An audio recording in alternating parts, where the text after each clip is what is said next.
Okay, moving on to public participation. The Board of Education would like to note during public participation, identify oneself and be brief, and comments should be limited to 3 minutes.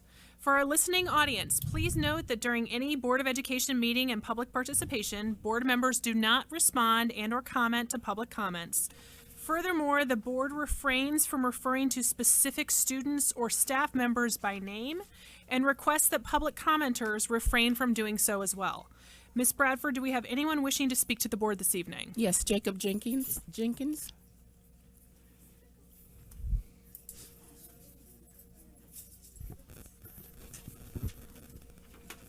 Whenever you're ready. Okay, good evening, board members. I am here today because I want everyone to know that Black girls matter and their voices will not be silenced. I was recently made aware of an incident that involved a male guest teacher at Dennis. I am not here to address the actual event. My focus is on the harassment which ensued after. On Monday, the students were accosted by Mr. Rapson were pulled out of their education environment and placed in all-day meetings, first with the principal and then with the teachers and staff, including Ms. Rapson, who was the accused of one of the daughters. Okay, under the guise of repairing student relationships, that's how the teachers met with those students. However, many parents feel that their children were being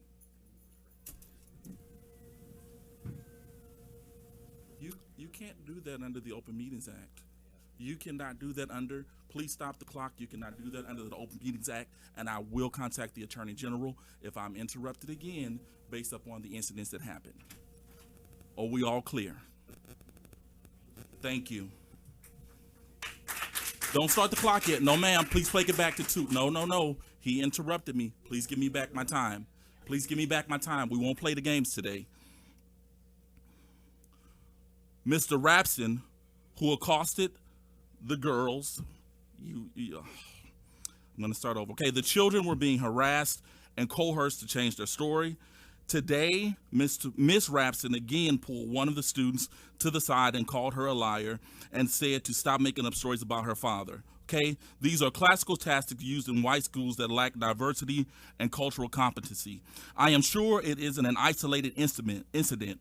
We demand that the board take immediate action and terminate Mr. Rapson. In addition, we demand that the board also terminate Miss Rapson for interjecting herself into her father's issue. We need our girls to know that schools is a safe place. We need them to know that harassment and bullying will not be tolerated. We need them to know it is never okay for untrained members of the district to put their hands on them. We need them to know that the district stands with them and will do everything to make sure you create environments that produce academic excellence as well as accountability for staff. As leaders who are elected to represent the best interest of children, we hope that you will take immediate action and correct these wrongs. It breaks my heart watching videos where children are so fearful that they are yelling out for the principal who never comes. It angered me watching girls and boys of color trying to climb through a window because of illegally being locked in classrooms. And I'm probably out of time, but with illegally being locked in classrooms with a man that appeared to be out of control.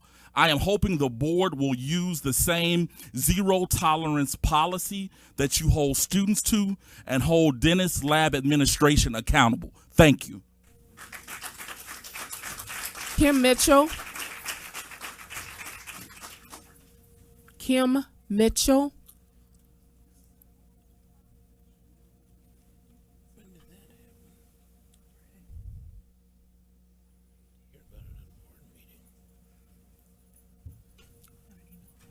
Yes, I'm Kim Mitchell. I am the parent of Markiah Flynn. She happened to be one of the children that were assaulted on Friday by Mr. Rapson. After she was assaulted, the district refused to press charges against him. Therefore, it kept me from pressing charges directly through the police department. They refused to give me a police report. Nobody has been cooperative with me in this matter at all. And then on top of that, yesterday, they tried to Central Park 5 these kids. They literally took them without my permission, without the other parents' permission, and they had them in a class. They took them out of their classrooms all day. They literally went to one class where they were coerced to change their stories. Miss Rapson was a part of this meeting that they had, which she should not have been, because it was a conflict of interest since her father was the one who assaulted these kids. She told them, oh, my father would not do this. He's an old man. Well, at the end of the day, she should not have been in that room. I should have been called. The principal, nobody notified me about what was going on. And then you coerce 11-year-old kids to try to change their story. Their truth is their truth. Nobody should be trying to change their stories. Nobody should be trying to coerce them or put fear in their heart for speaking up for themselves. They were harassed yesterday. They were assaulted on Friday. And I am calling for the resignation of Miss Deborah Rapson Salter and her father, Mr. Rapson, who he's not even a school employee. He's actually a sub, I believe. But he should not be allowed to teach in this district at all, ever again. And we need her to be resigned immediately.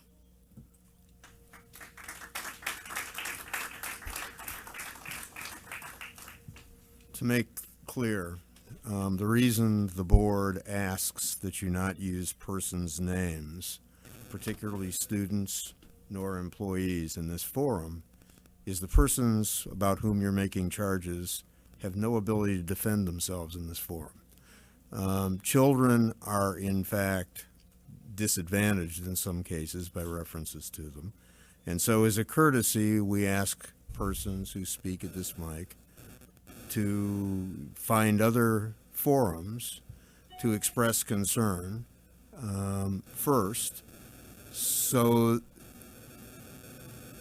so that we have an opportunity to protect employees who can't defend themselves and students who can't defend themselves. Thank you. Verda Comich. Hey, wait a minute. Just for some clarity on that, you're not opposed to the board knowing this information. Correct. You're opposed to it being brought up in this. So if somebody wants to give us that information in any way, shape, or form, they want to bring it to us, you just don't want it at that podium where that person doesn't have any way to defend themselves. To make clear. Wait. I just want to hear his answer, please. First, to make clear, the gentleman correctly stated the state of the law. We have no ability to compel persons who come to this mic to speak in some edited way. He's absolutely right about that. On the other hand, I'm speaking, I stand up to speak because I'm concerned about the rights of employees and the rights of kids who don't have an opportunity to defend themselves in this forum. And should have an opportunity to defend themselves. If there's a charge against an employee, the employee should be held accountable, but the employee is entitled to due process. And when it's an open mic, which it is, and when these kinds of comments are being made by persons in the community, somebody has to speak for the students and somebody has to speak for the employees. Thank you, Brian. Appreciate it. Hi, my name is Verda Comich, and when he says that, we should go through the correct forms, I try that. I went to the school. My granddaughter was one that was assaulted also. I pulled up to the school at about 3:05 to pick her up. She comes out to school crying. I'm like, what's wrong with you? And she's like, Mr. Rapson hit me in the chest. So you can't sit here and say, we're supposed to just say what's going on without saying what happened. Because I tried to do that. I went to the school. First thing I did, I got in my car, called the police. The police came up to the school and went in, said what had to be said. They let him go, and then there was some handwritten statement that he had made, which we didn't get to see, but I wanted someone to get to the bottom of, okay, how is it a teacher is able to put his hands on my child, and he gets to leave. He has to stand here and answer to what I'm trying to figure out what happened here. So I got nowhere there.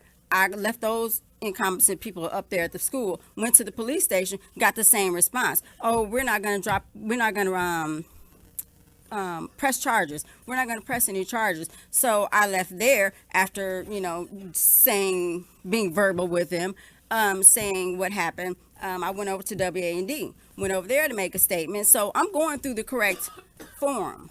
I'm going here, and I'm getting nowhere. So I figured I'll come here and see what can happen, because they have to be held accountable. These are 11-year-olds, 12-year-olds. We send our kids to school to be protected and to learn, but then they're scared of their teacher. They're scared to pick up a phone. If you pick up your phone, you get in trouble. Oh, I'm sending you to the ACE room. Oh, you're going to be held after school. No, you can't threaten these kids. You can't. And then when they come home with these stories and we go and try to handle ourselves, we get the cops called on us, and it's not fair. It's not fair. If we can't sit up here and say what's going on, then where are we supposed to do it? We go to the school, we get nowhere. We turn around and walk out, go to the police station, we get nowhere. We go to our news crew and we get nowhere. We're told, oh, well, you have to take this step. You have to go through these measures. And we do that and we get nowhere. So that's all I wanted to say. Something needs to be done. It's backwards. Jan Hall. Jan Hall. I'm sorry, I signed in thinking I didn't want to speak. Hi, Jan. Phil Shields.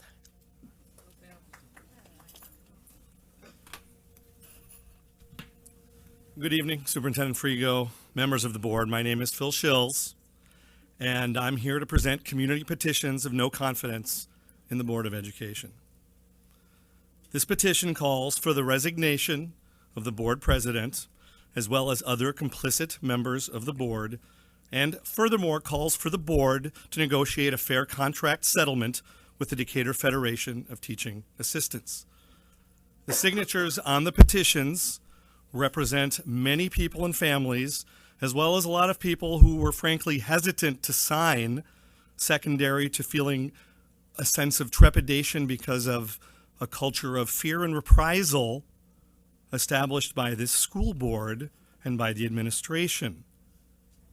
The leadership of the president of the board has been demonstrably unprofessional, unethical, and unacceptable.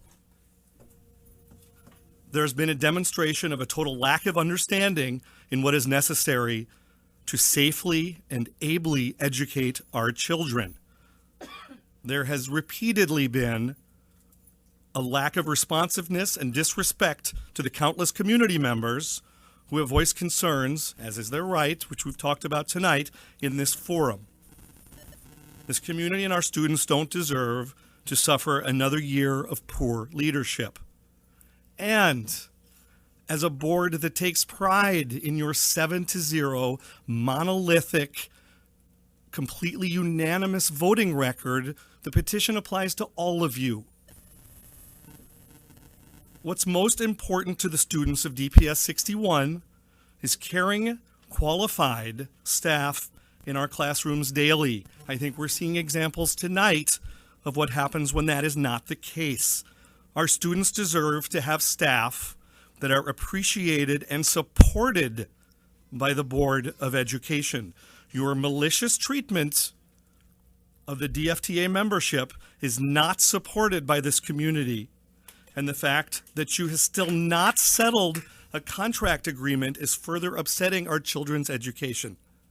Sadly, Senator Bernie Sanders and Senator Elizabeth Warren have both taken notice of this bad faith bargaining. That is not the type of attention that Decatur needs nationally.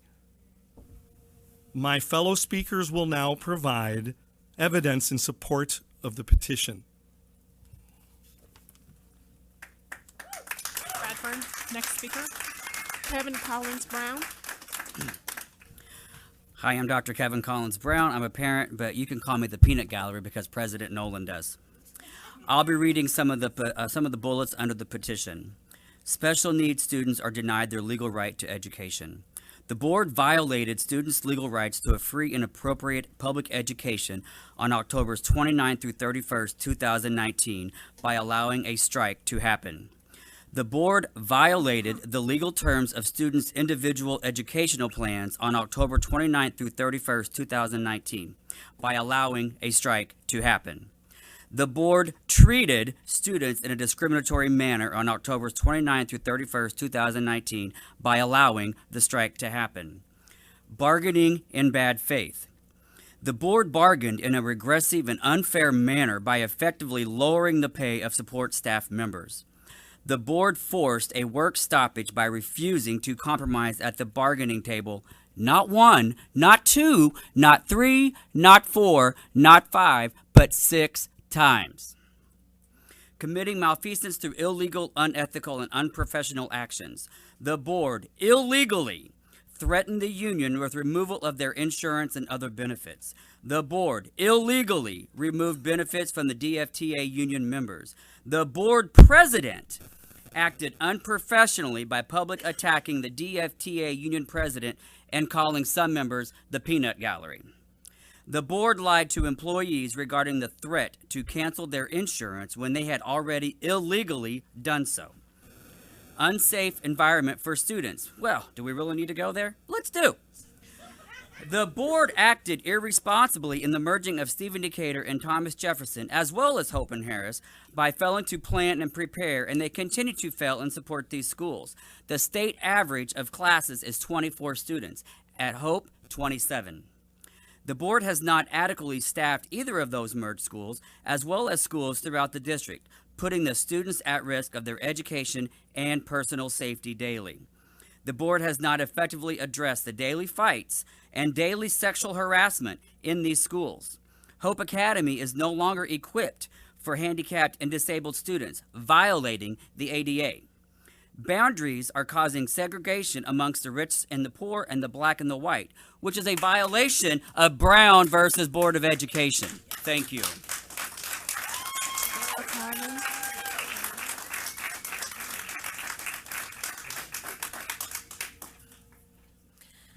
My name is Sarah Cawthorn. I have one more bullet point to present and some closing words. The final bullet point is mismanagement of taxpayer dollars. The board has gone over budget with their bold plan. The board has spent taxpayer dollars on unnecessary administrative positions, most recently a communications director for $123,456, when they already have one, getting paid well. The board has poured taxpayer dollars into bricks and mortar efforts to the detriment of student learning. In closing, it's clear that you're failing this community. In the past 3 years, we have moved further and further away from a destination district. You have turned this district into a local, state, and national embarrassment, and it's past time for it to stop. We know what you're doing. You haven't fooled us with your smoke and mirrors bold plan that systematically discriminates against those who need the most and are getting the least. I ask this: are our children receiving a $120 million education? We say not. That money in your budget, it's ours. For $120 million, our children deserve to have valued and supported teachers, teaching assistants, secretaries, custodians, and administrators in our schools. For $120 million, our children deserve to have a Board of Education that cares about all of them, not just the ones in magnet schools. And for $120 million, our community deserves to have a competent Board of Education that listens to the people they represent, and we don't. We demand the resignation of the board president and any other board members who are complicit in this disaster, as well as a fair settlement agreement with the Decatur Federation of Teaching Assistants. Thank you. Marcus Flynn.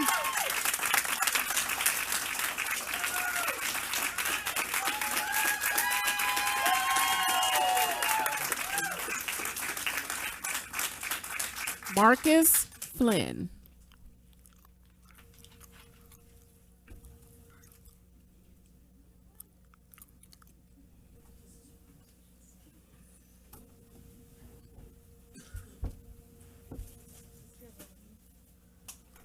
This is my daughter, Markiah Flynn, that was in an incident at Dennis School. If your daughter gives you a call and tell you somebody put their hands on your daughter, your first response and see what happened. If it's a student, a teacher, whoever it may be, my job is to protect her as a father. And by Tim Rapson putting his hands on my daughter, something must be done about that. I'm not trying to take matters into my own hands. That's y'all job and the police job to do that. But I will see that my daughter is protected. She won't want to go to school scared. I don't want to be at work worrying about a phone call from my daughter, see what's going on with her. So I'm asking you, the board, to please do something about it. Thank you. Renee Berry. Renee Berry.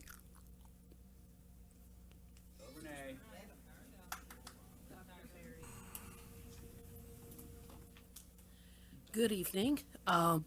My name is Dr. Renee Very, and I've spoken and attended board meetings before. I don't have children, but I care very much about the education of children. I thought the school board did too by celebrating the scholars and acknowledging their accomplishments, but you're making a mockery of Decatur's schools of destination. It's not a desirable place when you tolerate these types of behaviors. It's shocking to me that you chose to meet here in this tiny room tonight, knowing that people would have comment. You are again restricting participation by room size. You are telling us, quite pointedly, you don't want our involvement, and you're going to limit our involvement by basically choosing rooms too small to hear the community's concerns. And then on top of that, you simply ignore the community's concerns. Amen. And it's very discouraging.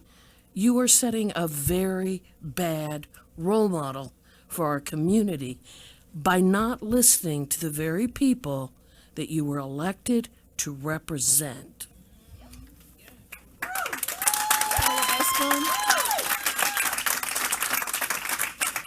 Paula Busboom.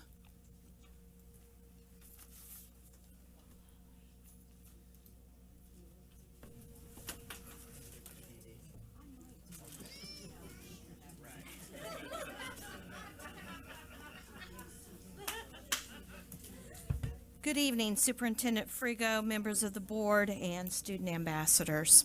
My name is Paula Busboom. I'm president of Decatur Federation of Teaching Assistants. Obviously, what I've said many times before to all of you is falling on deaf ears. So let me try this approach. You've heard lots of demands tonight from people that have come to the podium. And what I have to say is that I certainly hoped you used your closed session in a very productive manner, and that when we come to the table after 6 weeks, 7 weeks, that you're prepared with a proposal for us so we can settle this contract. You know, we're not going away, even though disappointingly our number of resignations and retirements are climbing daily, and we cannot fill the openings that we presently have. In every bargain, that is what it is. It's a bargaining session. There's give and take on both sides. It's something called compromise. And I think through actions that you've taken thus far in negotiations and in many actions that you have taken as a board, you're not willing to compromise. The disrespect by you is taking its toll on the morale of not just the teaching assistants, but of all district employees, and that's sad. We are certainly a district in crisis. That lack a contract with us is not helping. More openings now for teaching assistants than we have ever seen in several recent years. It was alluded to tonight, and it was already in my comments. Students are being harmed with all of these empty positions. I know you have to realize that, but do you really care? The not having a contract is not a positive recruitment tool to get people to come to Decatur Public Schools to work. Above all, we have a skill set that not every person has. Not everyone can walk into a building and do our jobs. If that was the case, I'm sure we wouldn't have the number of openings that we have. We urge you to come back to the table tomorrow and let's settle this once and for all. Let's get a contract. One of the things that I found very fascinating, and I am wrapping it up, is you have a new sign over here that says that the seating capacity for this room is 90. However, you don't provide 90 chairs because that would affect egress. Well, you know what? At some point, somebody needs to make sure that your sign then reflects the truth. Thank you. Samantha Karch.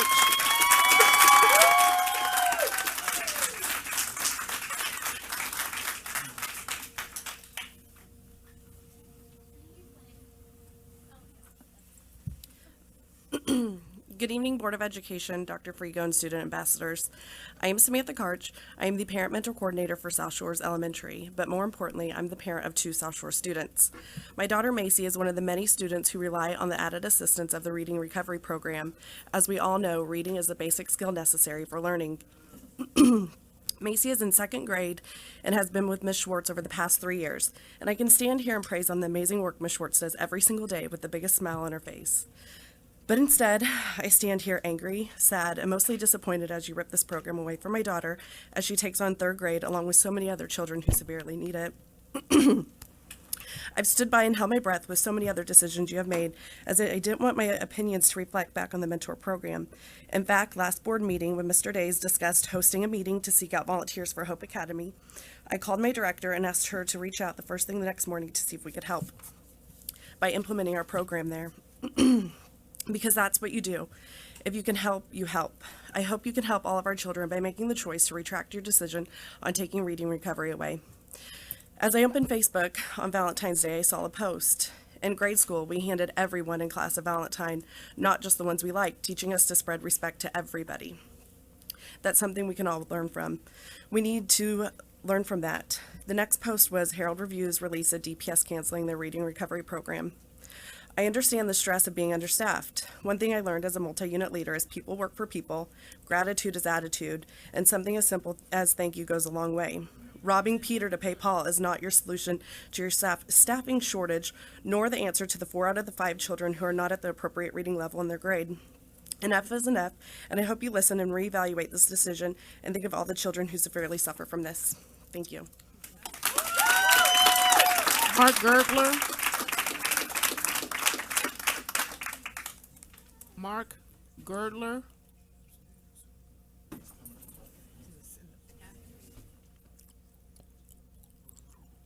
Gonna come down? You want to go? He's on his way down.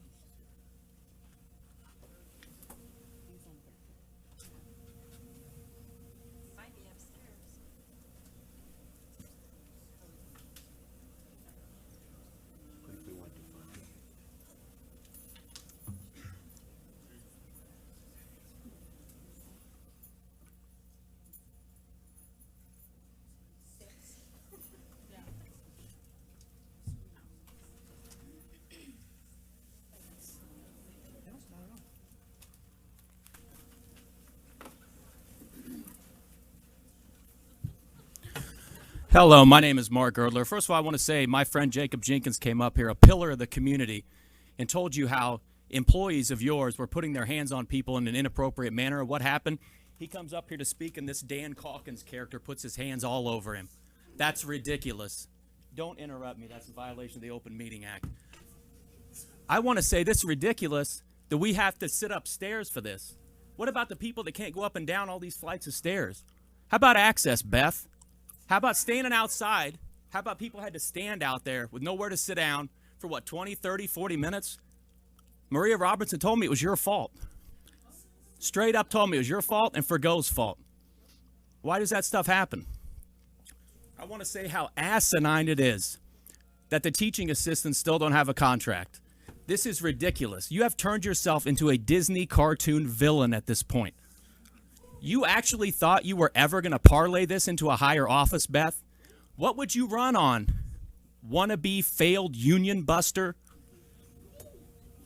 Person who denies health care to people suffering from cancer? Is that what you would run on, Beth? You're a joke. Every single one of you is a disgrace to this city, and you should resign immediately. And I also don't like the fact that we have all these admins and all this ridiculous money going into your buddies, cronies of the people working there. You're not supposed to enrich yourselves, your family, and your friends by exploiting your positions here. Are you serious, Beth? Do I need to come outside your work again? Because I'll do it. I want to let everybody here know the corruption that we see here doesn't end here. Where's the city council? Why don't the city council say anything about this? Where's Mayor Julie? Is she too busy handing out cookies to come down here and help the students? This is ridiculous. Beth, resign immediately. In fact, just leave town so that we can heal the damage that you've done and start to undo everything. You guys are awful.